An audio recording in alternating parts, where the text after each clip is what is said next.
Hey, friend. Happy Wednesday. I hope you are having a beautiful start to the week, wherever it is that you find yourself.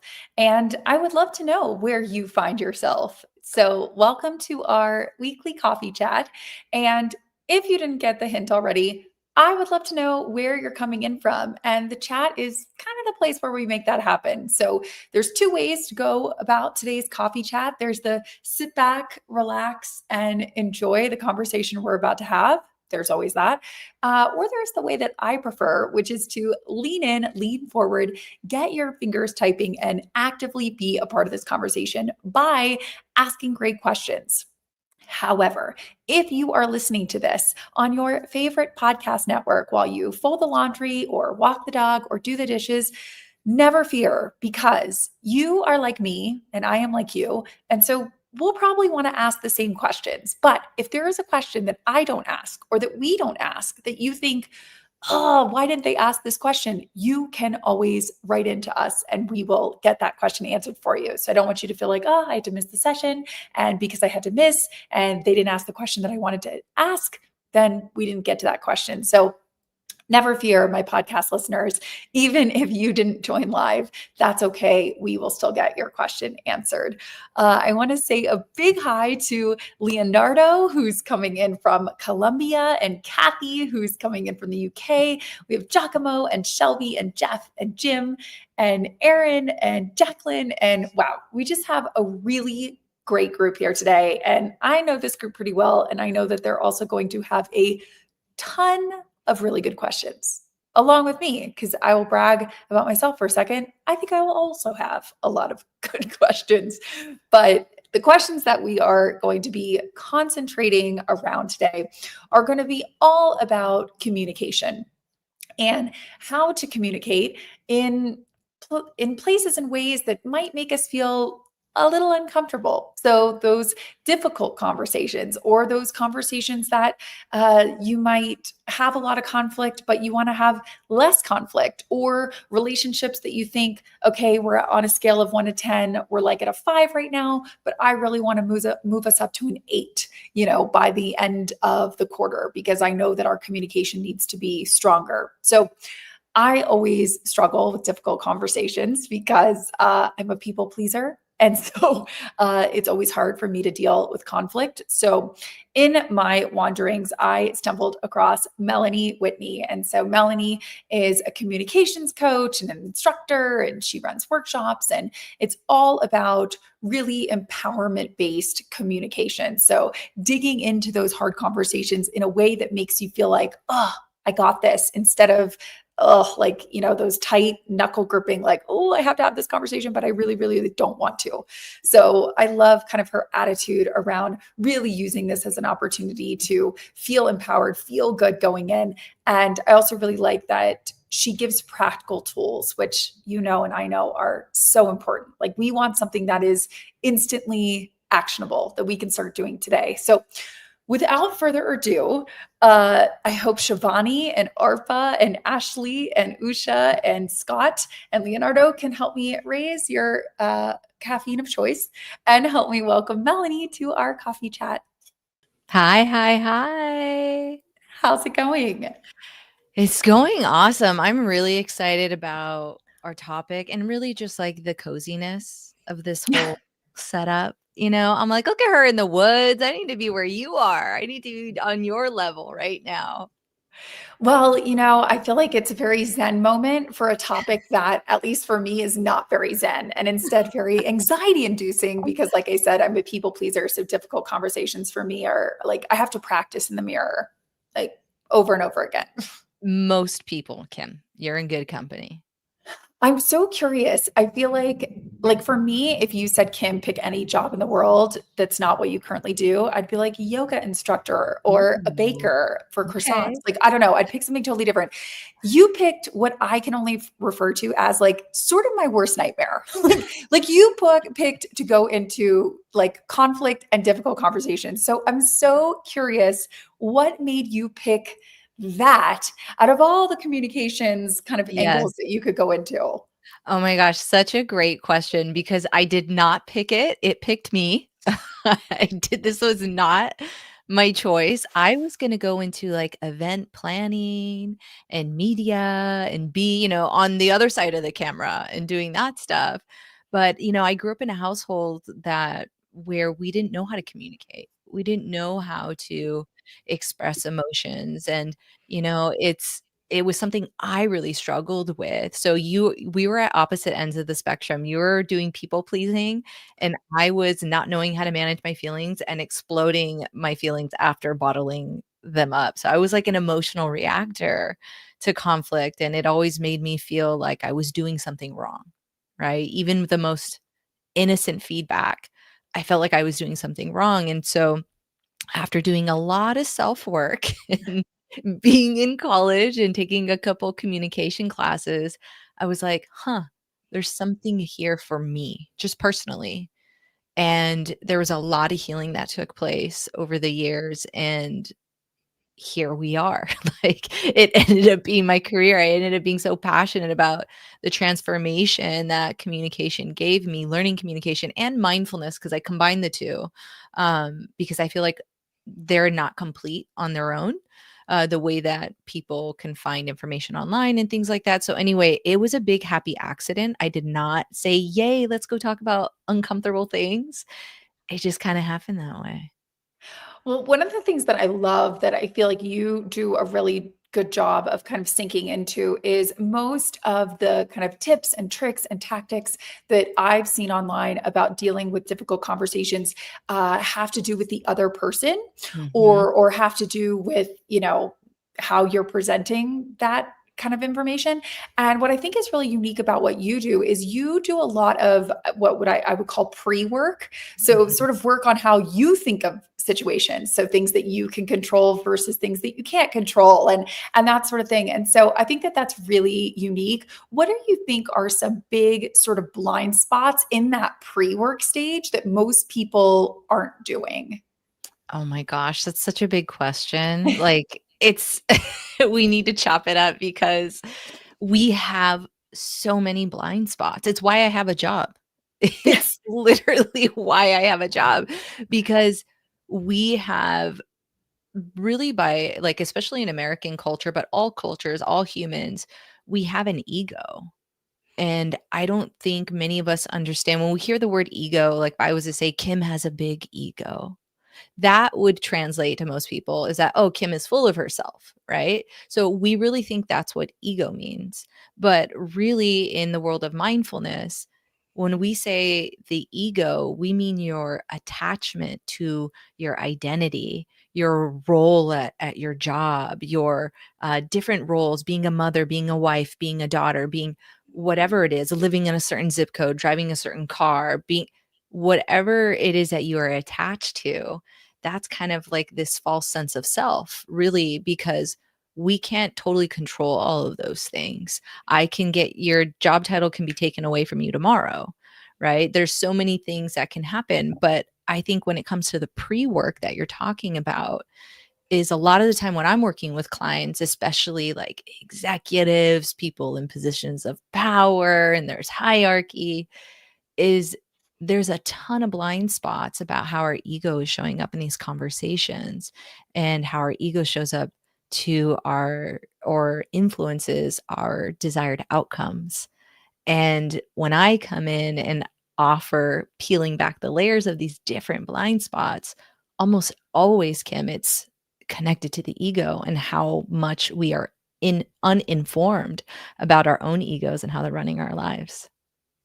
Well, and I think you hit the nail on the head about everyone has a bit of an ego, especially when it comes to, work and difficult conversations. Because, for instance, if I'm talking to Jeff and Jeff is very short with me in a meeting, I sort of assume very egocentric that it's something I did, it's something Yeah. I said. He didn't like my idea. Mm. My thought was not a good thought. Whereas it could have just been that Jeff's air conditioning broke last night and he didn't get a lot of sleep, and his dog puked before he left for work that day, and he's just not in a great mood, and so it has nothing to do with my ideas. But I don't assume that.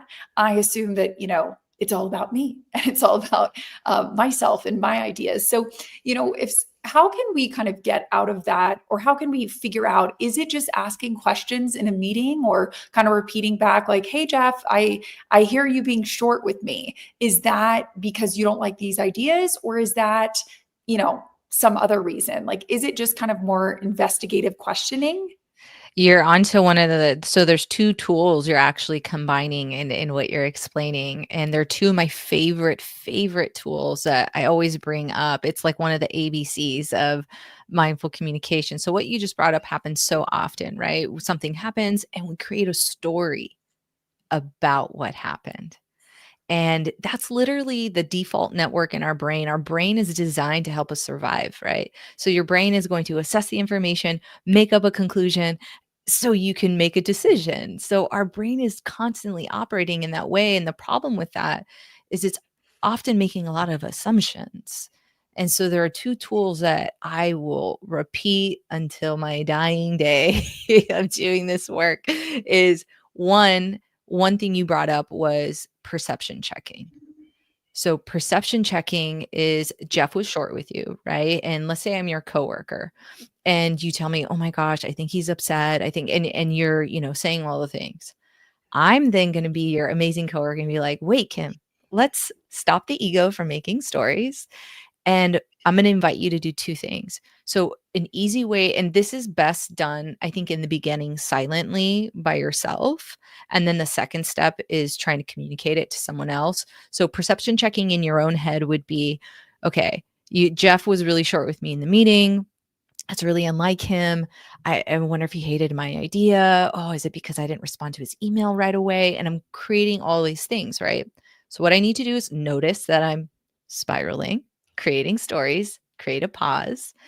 And then perception checking is when we offer ourselves two alternative realities, if you will, two possible interpretations that specifically give Jeff the benefit of the doubt. So they can't be, oh, well, maybe Jeff's panties are just in a bunch. No, like that's not a nice interpretation. We got to give Jeff the benefit of the doubt. So we're practicing compassion here, empathy. So, like you said, you did it. You said maybe his AC went out last night and he didn't get much sleep. Maybe his kid was up sick, barfing last night and he didn't get rest. Maybe his car broke down on the way here and he was late and he was super stressed out because this meeting was really important. Like there's so many ways where we could be generous in our interpretations of other people's behaviors. But what we often do in psychology, there's this theory called fundamental attribution error. And what is we attribute people's behaviors to their characteristics, some flaw, right? Some that Jeff's a jerk, Jeff doesn't like me, whatever. But when it comes to us and when we make a mistake, oh, we're so generous. So we're like, oh, well, see, I only did that because. So we make these errors in that way. And perception checking offers an opportunity for us to practice. Someone cuts you off on the freeway and you're all upset. You're, God, what a jerk. So reckless driving. Instead of catch yourself in the judgment, catch yourself in the story, and be like, what are two other reasons this person could have cut in my lane so quickly? Maybe they didn't see me. Maybe they're rushing to the hospital. Maybe they got really bad news and are a little bit distracted. So there's so many ways we can practice this just up here in the beginning. And I think that's something we don't do enough of. And we're just a little judgy sometimes, Kim. We're just a little harsh with others. Well, and if we find ourselves starting to tell these stories, like, is there a technique other than just stopping? Like, is it writing them down? Is it talking to a friend about them? Like, how can we, I guess, check ourselves in the moment? Are you talking about, is your question, how do we develop the break to stop? Yes. So that is going to be an answer nobody's going to like.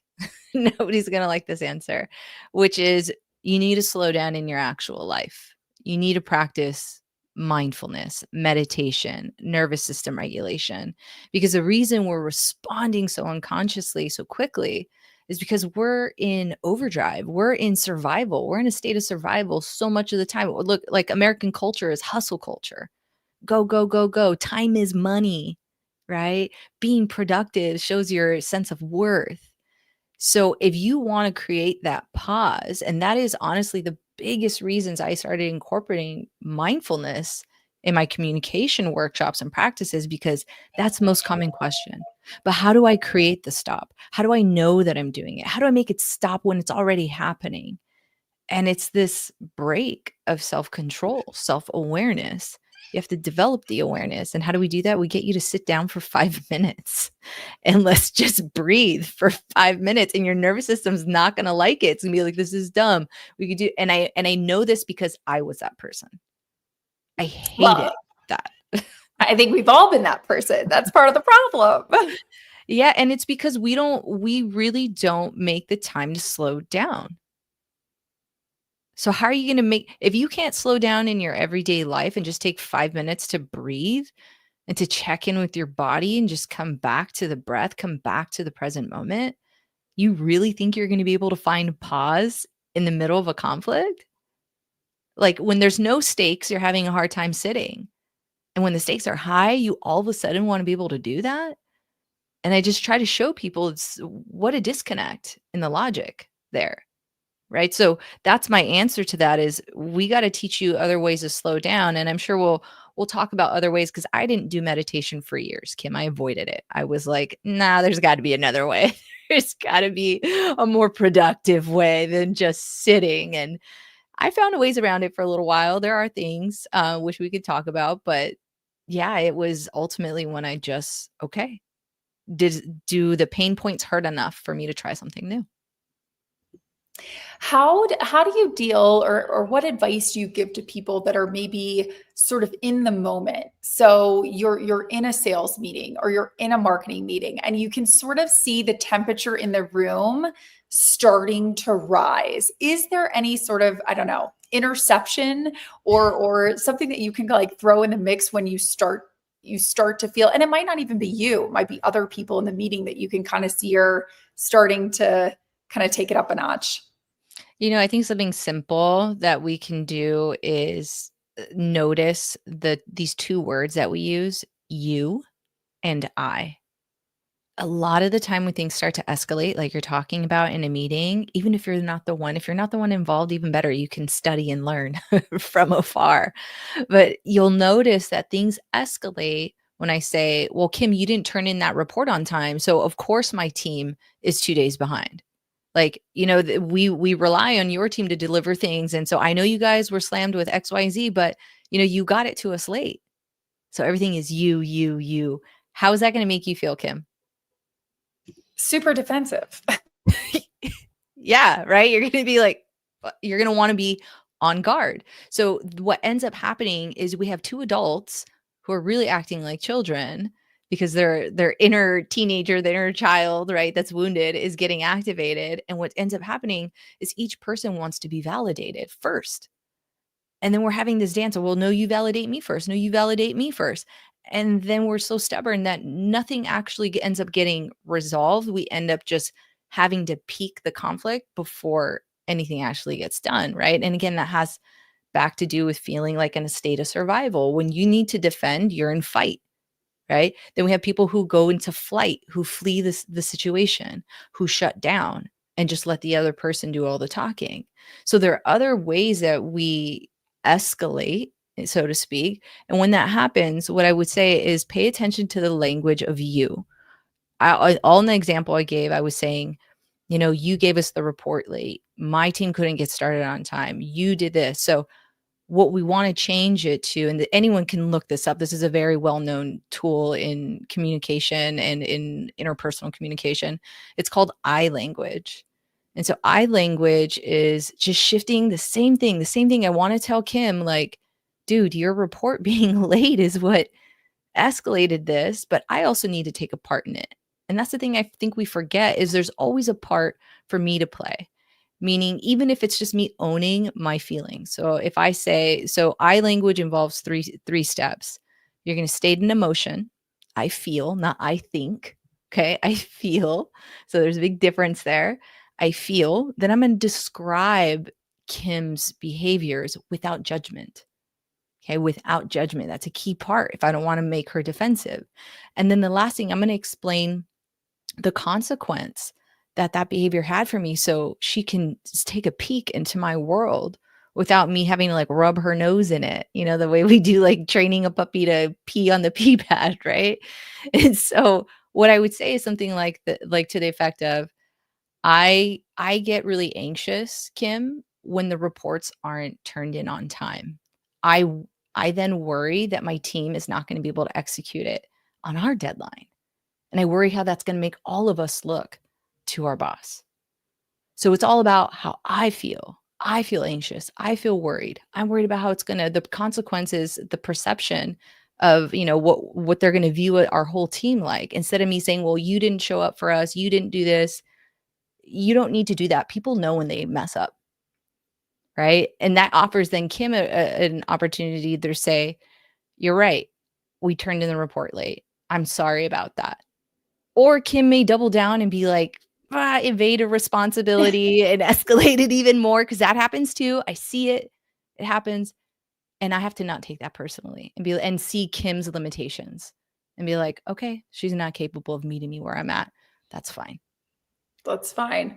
No, I mean, does it differ at all when you're dealing with a situation where there is a sort of power imbalance, where maybe it's with your boss, or maybe it's with your direct report? So you're in the power position, or do these kind of rules generally stay the same whether or not you're equals versus like a power shift? Oh my gosh, no, you're right on the money. It absolutely matters. And I always say that the person with the more power is responsible for maintaining the consciousness, the mindfulness, the level-headed part. Because I would assume you're the leader, so you need to demonstrate what's appropriate for communication. There's nothing more powerful than a leader who's willing to take accountability for their mistakes. If I'm a leader and I say, "Hey, I know I said I would have this to you by Friday, and I didn't keep that promise. I'm really sorry about that. I don't need to go into this explanation of why or whatever, unless that person wants to know, then great, they can ask, but be like, look, I'm really sorry about that. Here's everything you need. I This won't happen again, whatever it is, right? We can get into apologies, but really just if you're the one in power, you need to demonstrate the vulnerability. You need to demonstrate the self-awareness, because then you're showing the other person that they can also take accountability. They're safe to do that. Which I think is huge, because obviously if they're not feeling safe to do that, then probably the whole team isn't, I would Exactly. imagine. Exactly. What do you think is the biggest, like, obviously you've worked with individuals, and those individuals I'm sure are on teams or corporate jobs or entrepreneurs. Where do you think, I guess, is mm, the biggest like hurdle that people are facing within their teams? There's so many, but honestly, I think it's what we're talking about right now. A lot of people just don't know how to communicate their feelings. And not just that, but, makes it a little bit more awkward when you're at work. It's a little bit harder. If we're just at home talking about emotions, that's one thing. But when we're in the workplace, and the workplace often has hierarchy, it has culture, it's tied to your livelihood, right? There feels like there's more at stake here. And so what I'm seeing a lot is that teams are just struggling with, how do we have the buzzword is positive conflict. How do we have positive conflict at work?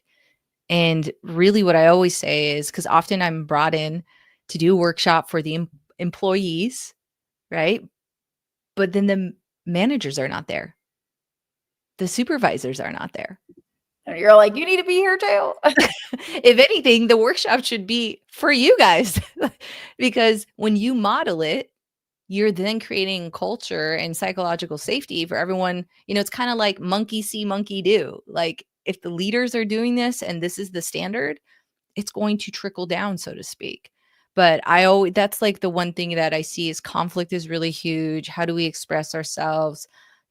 Resilience is something a lot of corporations will come and say, hey, can you come talk about adaptability? Can you come talk about well-being at work? How do we handle stress? But it really comes down to that uncertainty. We don't like uncertainty as humans.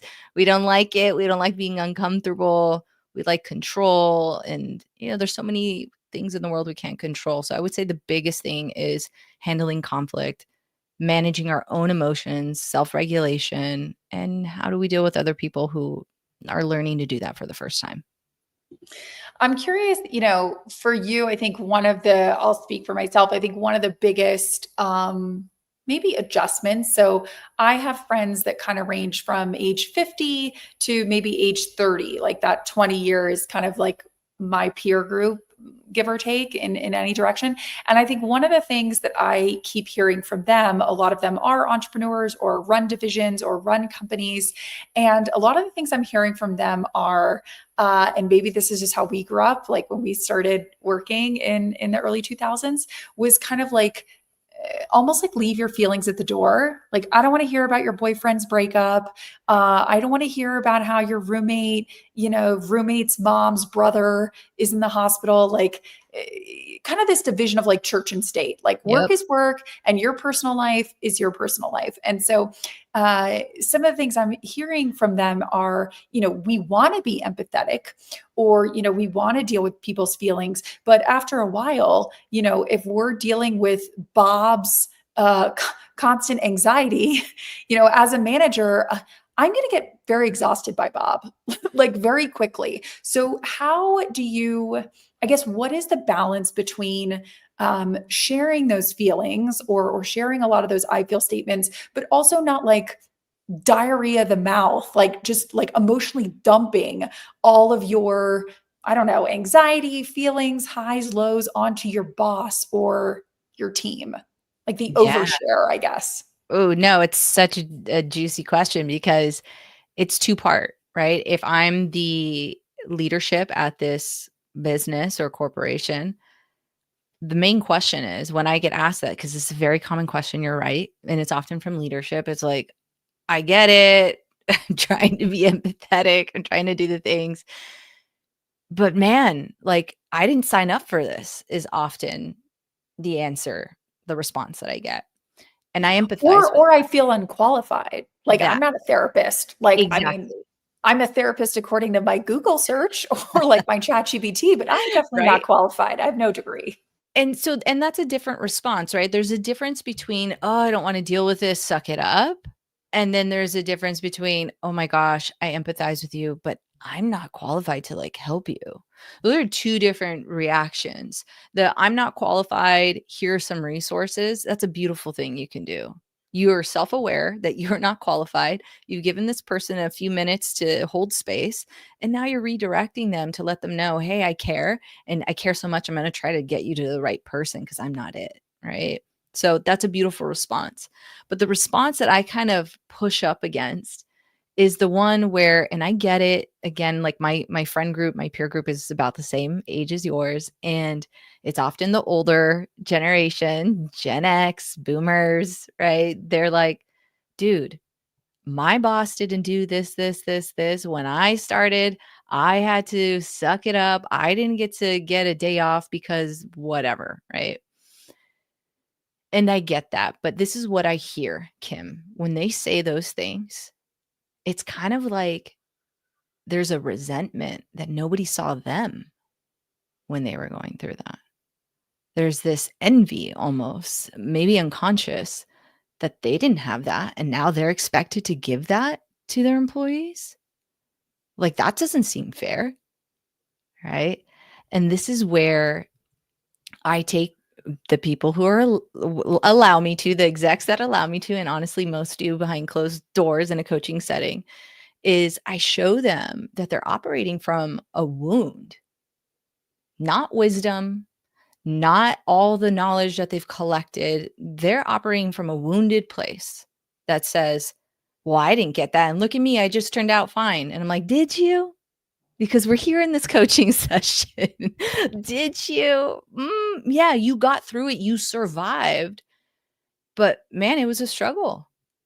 It would have been nice to have a little bit of support. And then we have to decide what's appropriate. What kind of culture do you want to build? Because whatever culture you put in place here, you're going to be responsible for maintaining. And I think that's the part, is it's so vulnerable. It's new, especially post pandemic, when we all collectively went through a mental health crisis together, and everybody was like, losing their, their stuff at the same time. We all got to see is you could try to leave your emotions at the door, but people never really do. And there's so much research that shows you could tell your employees to leave it at the door, but it's going to creep into your ROIs and KPIs in some form or fashion. It's just not going to be explicit. It's not going to be communicated. And you're not going to know why your team is not performing at 100% because they've been told to lock it up, to lock it, to zip it. And so it's really about, as you as a leader, how, Brene Brown has that beautiful quote that says, vulnerability is the most accurate measurement of courage. So if you want to know how courageous someone is, how vulnerable can they get? And I don't mean vulnerable, tell me all your deep, dark secrets, but like just even taking accountability for something is vulnerable. So I tell these leaders, like, I get it. It's totally different culture than you grew up in. And let's also talk about, though, what you didn't get and what would have been nice to have. And then often it comes down to like, they didn't have this. They don't know how to give it. They barely know how to receive it from me as their coach. So it's really complicated. I don't know if I answered your question, but Yeah, totally. I mean, I think it's really about finding that balance. And, I think also this is my own opinion. I think there's also this dynamic that in a weird way social media has where I think social media, this is just me and maybe I'm old school. There's a lot of oversharing or yes. like, this is my life and I'm just going to like show you what I ate for breakfast. And then I'm going to, show you this and show you that. And sometimes I think, especially post COVID, the work from home, a lot of that line is blurry. Do your coworkers want to see what you ate for lunch? I don't know. Maybe, maybe not.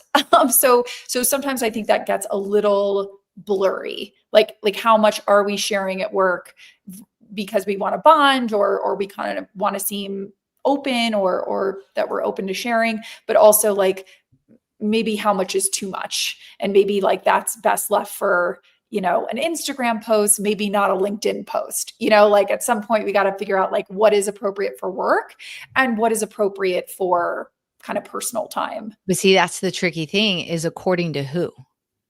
Right. Well, I would say according to your company. Like I Exactly. think I'm always like I'm a big believer that I'll give you an example, but like living in New York where I lived for 13 years, if you joined a financial firm, things were very strict about what you can share on social media, suit and tie every day, very strict about the computers that you use, the security systems, a secure line for phone calls. I mean, because you're dealing with people's banking information, social security numbers, et cetera. So kind of like the ethos in that workplace was, yeah, things are going to be a little more buttoned up. Things are going to be a little bit more on the professional side. Whereas, I had other friends who worked in, maybe a creative startup and, they brought their dogs to work and they could wear jeans every day. And that was a lot looser. They were going out for happy hour with each other after the workday. So I think it's also kind of being mindful of, one of my first jobs, my boss at the time gave me a really great piece of information that I still use to this day. And she said, always look to the person like who you look up to at work. So at the time, because I was working in a magazine, that was like the editor in chief, because that was like the highest position that you could be at the magazine. And she said, if you use that as your barometer, what are they wearing to work? So are they wearing pencil skirts? Well, then maybe you should wear a pencil skirt, kind of aspirational, whatever job that you want that at that company, maybe model your behavior after that person or that position. And I always thought that was really helpful for me. Oh yeah, that's incredible advice because it's showing you the culture, right? And I think that's the thing, exactly the field you gave about the finance, law, there's a culture there. And so we have to understand when we're picking these jobs, you're picking a culture, right? And there's variations of those subcultures within that industry, but it's like, yeah, in the interview process, man, you can learn a lot just by the way they communicate with you via email, in the interview process, the questions they ask, the questions they don't ask.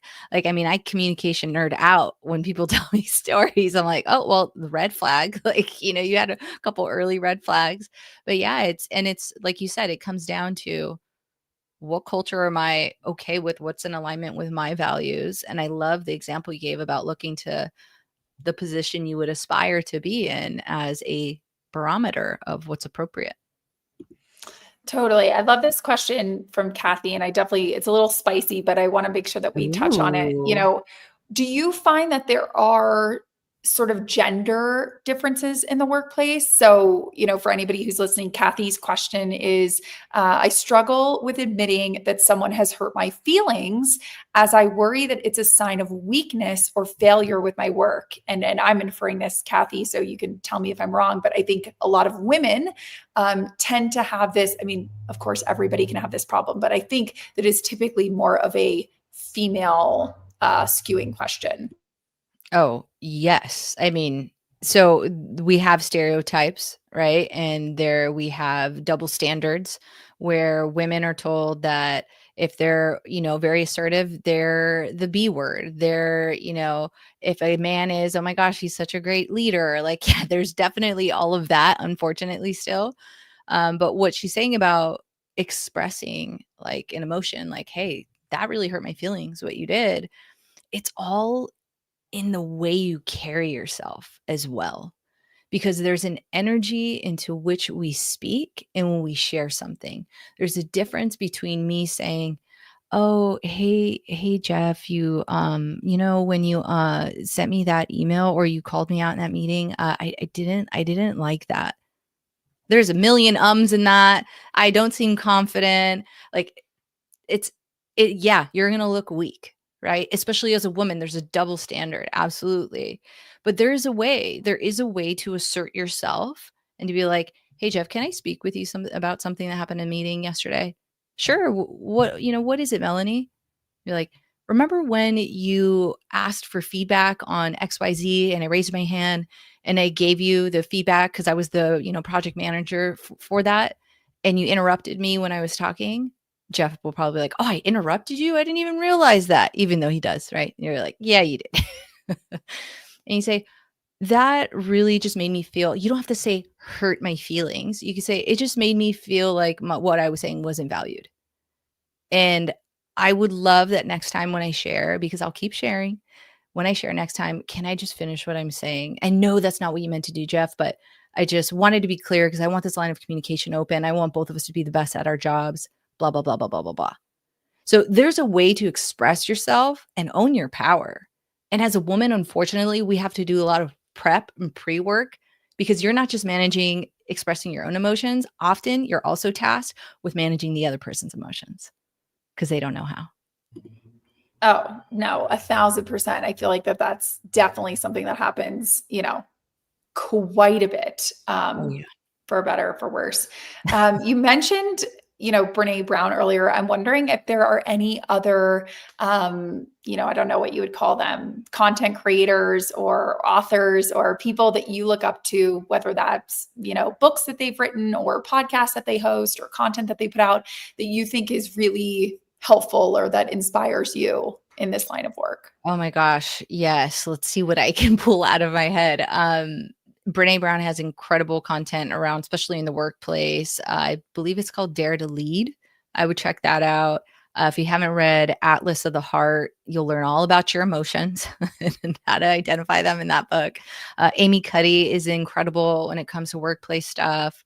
Simon Sinek. Is it Adam Gant? Adam Grant? Adam Grant. Yeah. Grant. Yeah. His stuff is really great. There's so much in the workplace stuff, but I would also encourage people to explore outside of that niche, so to speak. Brene Brown does a good job of kind of being in the social science, feeling, psychology world and in the workplace.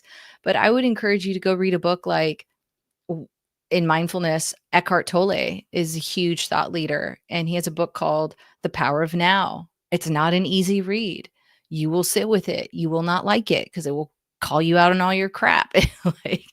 But I think you need to read books also about the self but not necessarily just the workplace, because I don't think we struggle so much with the workplace stuff. It's the human stuff that we struggle with. And so I would encourage people to kind of look outside of that stuff. There's also Joe Dispenza, the breaking the habit of Being yourself. yourself. Yeah. Yeah. Go read that. That doesn't talk about the workplace, but oh my God, it's going to change the way you show up in the workplace. So I would encourage people to kind of go outside of the traditional workplace stuff. No, that's a really good kind of wide variety that people can explore for anybody who's joining today that maybe isn't a reader or isn't necessarily reading first. Are there any podcasts or newsletters that you subscribe to that you think like, okay, well, I like getting this little dose of goodness in my inbox as well? Oh my gosh. Well, I think all the people we just listed, you'll find them on podcast interviews. I'm not a big sit down read person either. Again, remember, I didn't like to sit and meditate. So, like, I want to hear stuff while I'm working out or I'm walking the dog or putting laundry away. So, I would look up definitely Joe Dispenza for rewiring, reframing the way you think. Our words, the way we think is really important. Brene Brown for like emotional stuff. She has a million podcasts. Trying to think of who else. Brianna Wiest is really awesome as well. All things you can listen to. So I'm a big fan of Audible audiobooks. And I think Spotify now has audiobooks as well. Spotify has a ton, and for anybody that has a library card, you can also go on the Libby app. So Yes. you can rent books from your library for free. You don't have to pay anything at all, which is also pretty great. Oh I want yeah. to I want to make sure we get to Jeff's question as well, Sure. and he's asking, as a leader, is it valuable to admit your own shortcomings to your team? Absolutely. Because what's the alternative if we don't? Right? If you don't admit your shortcomings to your team, you're you're showing them that they're not okay to make mistakes either. That this is a culture where you hide your mistakes and we are performing perfectionism, not actually authenticity. So, perfectionism is an outward thing. I want people to think I'm perfect and that I have no flaws. But authenticity is I'm going to show up as my best and I have flaws. And I will take accountability for when they hurt other people or they have consequences. So I think that's the most vital value a leader can have is authenticity. And it's probably also the hardest thing Oh, to yeah. really perfect and dig into. So, Yep. most important and also hardest, which is kind of true about a lot of things in life, probably. Well, again, it goes back to like we want to be comfortable, and authenticity requires you literally by nature to lean into the discomfort. 1,000%. I also want to get to this question from Giacomo, and he's asking, what are the best tips in order to stay calm under pressure and keep a positive approach with people around you, especially during periods of huge workloads, tight deadlines? So, just situations that are already sort of a pressure cooker. I'm going to just answer with nervous system regulation. And what I mean by that is when you're in a meeting and you're sitting there and things are tense, or you're on a Zoom call, or it's an email, your chain you're catching up on, notice that when things are stressful, you start to breathe really shallow and you start to even hold your breath sometimes. I'll never forget one time when I worked in an office, there's an intense thing happening and I was getting caught up on all the emails and my coworker was right next to me and I was reading through, my eyes were all scrunched up and I'm scrolling through the emails and she looked and I was like this and she's like, "Hey, breathe." And I looked, I was like, "Oh my God, I wasn't breathing." I literally was holding my breath and biting my nails. And so in that moment, I realized everything was working against me. My thoughts, my body, my posture, my body language. So what I would say is when things are high stress like that, all of you, everyone listening, I know this because of the work that I do. Majority of us have a dysregulated nervous system. So you are so quick to think that when the fire alarm goes off, that there's a fire in the house when really it may be, when you're cooking spaghetti or cooking something with a lot of steam, And you have to just open up some windows. False alarm, false alarm. Just open up some windows. This isn't a panic thing. Breathe in. You could do box breathing, 4 seconds in, hold 4 seconds, 4 seconds out. Do 10 rounds of that. It literally will change your heartbeat, your cortisol levels, maybe bring that adrenaline, those adrenal glands down. But outside of breath work, there's so many other things we can do to regulate our bodies, because what happens is a lot of us work 8 to 5, 5 days a week. You have you're stuck in like this stress cycle for 5 days. And after work, you're numbing out. You're turning on the TV. You're scrolling on TikTok. You're not actually processing all the stress your body just experienced. And that's why you're so reactive the next day or the next moment when somebody brings up what have you, because you've been building all day, and you haven't actually done anything to let some air out of the balloon, so to speak. So yoga, like you were saying, Kim, if you wanted to be a yoga instructor, you go do yoga. You could literally go do like run. If you're somebody who's really physically active, you want to go run, go work out, go laugh with a friend. Literally, there's science that shows us laughter helps us regulate our nervous system. Being with people you care about and talking about things that light you up, that regulates your nervous system. Singing, if we have any people like to sing in the shower, sing on the way home to work. We have this thing called the vagus nerve that's connected from the brain stem right here all to your major organs. And we see that when you stimulate the vagus nerve, it's like this soothing reaction throughout your body. So there's so many things we don't do, we overlook with the body that actually impact the things that come out of your mouth. No, absolutely. I feel like just even those physical actions or stopping to realize it is really, really helpful. So around these parts, we are self-admitted super nerds, and we really like homework.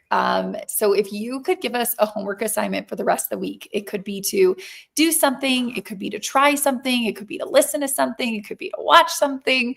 What would be a homework assignment that you would give us that we can do either the rest of the week or over the weekend that you think would help us really deal with either a conflict heavy problem that we're having, or a difficult conversation that we know we need to have? Oh my gosh. And I want to be a nerd and give like 500 pieces of homework, but I'm not going to. There's so many good things that people could do. Trying to think of something simple that, for a week. This is something that a lot of the times when I go into more corporate workplace spaces, that I give this tool. And it's oddly, I didn't think this would happen, but it's oddly one tool that people report back when I ask for the feedback. They're like, "Oh, our people loved this." And I'm like, "Really? This was the thing?" Okay. So what it is, again, it's very simple, but we all have our to-do list, and it has 20 things on it, right? That you're going to do today. What I encourage people to do is, when you're done writing your to-do list, so today you have to run this meeting, you have to give so-and-so feedback about this report, you have to go to Target after work, you have to pick up your kids, whatever it is, okay? Your little list, you got it. When you're done with that, that's your to-do list. Next to it, I want you to write a to-be list. So we are excellent human doings. We are terrible human beings. So on the to be list, I want you to look at your to do list. That's why I want it right next to each other. And I want you to think about, what do you want to be, feel, embody while you are doing your to do list. Is today a day that requires you to, I want to be in joy in the meeting and motivate my people about the new project we just landed. I want to be in excitement and in the state of possibility. Or maybe you're firing someone today. And you're like, I want to be grounded and in compassion, clarity, kindness, calmness. What is it that you want to be? And again, an emotional state of being while you do this list, because you can get through your whole list and be super anxious the entire day. Wow, what a wonderful day to experience. It's just full of anxiety. You got it all done, but you're a wreck and you fried your nervous system. Or do you want to say, you know what, I'm going to purposely be joyful today. I want to feel free today. I just want to feel like everything's possible today. I would write down just a couple, 2 to 3. And then I tell people, you'll be all good for 2 hours in the beginning of your day. And then you're going to forget by lunchtime. So I tell them, set a reminder on your phone to go off with just the word to pop up. Or if you work at home, it sounds silly, but I tell people, if you work at home, write it on a sticky note, whatever your to-be list is, and go put it on the toilet, because you're going to go there at least once at some point in the day. And you're gonna be like, oh, am I being kind, compassionate, and fun today? No, I forgot. Okay, grab the sticky note, go put it in front of your computer. So we're going to need reminders, but I think that's one little homework we all can do, is be as intentional about your to-be list as your to-do list. And you'll notice the way you show up in spaces is different because it's deliberate. It is a choice. We forget our emotions are decisions that we make. They are choices we make. So that's my homework, I would say. I love that. I totally agree with Liz. She's like setting your intention for each task. I love it. I love that too. That's such a great reminder, no matter where you put that sticky note, wherever it is. I feel like that's just really something that we can keep coming back to over and over again. Melanie, if people love what you're talking about and want to sink in deeper to you and the content you put out and the work that you do, where is the best place for them to look to further for information from you? They can go to my website, mindless2mindful.com, or you can go on Instagram or LinkedIn. My podcast is also called Mindless to Mindful. I mean, I'm everywhere, right? I feel like social media makes it easy for people to find us. But yeah, I have courses where I bundle all the things that we've talked about, because I think it's great to come to and attend events like this. We soak it in, but then I don't feel like we actually embody and integrate. Right. And that's the Yeah. hard part. So I've created a little like hub where people can go through all my courses, but also you can start with the podcast and, pick and choose what works for you, where you're at in your journey. I do coaching one-on-one. I do workshops. If there's leaders here and they're like, oh man, my team needs this, then, hey, let's talk, let's do something. But I would say my website is probably the best place to go, mindless2mindful.com. I love it. And I feel like thank you so much for joining us. I know how busy you are, so we deeply appreciate it. Oh my gosh, it was so fun. Thanks for making it so easy and so fun. I love what you're doing here, Kim. It's beautiful that people get to just have come casual conversations with you, but leave such beautiful nuggets for people to learn from. Well, I feel like I'm just as spoiled from it too. It's my favorite day of the whole week. So, Melanie and I want to thank you because we know how busy you are and how difficult it is sometimes to fit things into your schedule. So, thank you for taking time of being with us today. As a reminder, if you are finding it difficult to squeeze this in with everything else you have going on, you could always go to getcoffeewithkim.com and we will send you a calendar invite. I live and die by my calendar. So everything goes in there. Like I was actually thinking to myself that to-be list will probably go into my calendar before it goes on a physical post-it note, because I personally live and die by my calendar. So if you want to join our sessions in the future and you want to make sure that you don't miss them, you can go to getcoffeewithkim.com or your favorite podcast network. We're on all of them: Apple, Spotify, Overcast, all the things. So thank you so much for taking time to be with Melanie and I today. We really appreciate it. And I hope you have a beautiful rest of the week. Thanks so much.